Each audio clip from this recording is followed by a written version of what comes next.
తొందరపాటు తెచ్చిన తంట. 2వ తరగతి తెలుగు కథ. రామయ్య సోమయ్య ఒకరోజు సంతకు బయలుదేరారు. త్రోవలో బడలిగ్గా ఉందని చెప్పి ఒక చెట్టు కింద విశ్రాంతి కోసం కూర్చున్నారు. రామయ్య, పాయసం చేయాలనుకుంటున్నాం, ఎలా? ఓ, పాయసానికి ఏముంది, పాలు తీసుకొని మరగపెడతావు, అందులో సేమ్యా వేస్తావు, బాగా ఉడికిన తర్వాత అందులో పంచదార, జీడిపప్పు ఇవన్నీ వేశాక దించేయడమే, అదే పాయసం. మనము పాయసం తయారు చేద్దామా? సరే సరే, సంతకెళ్దాం, సామాన్లు తెద్దాం. పద పద పద, సంతకు వెళ్దాం. పాలు తీసుకున్నావా?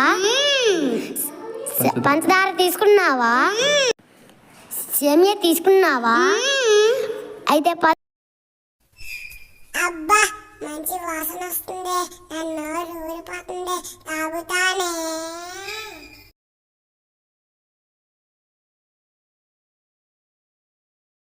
వద్దు, వేడిగా ఉంది, వద్దు. నేను ఆగలేను, తాగుతాను. అబ్బో, నోరు కలిపేమంట. వద్దంటే విన్నావా, చిమ్మి గుంట. ఎంపీపీ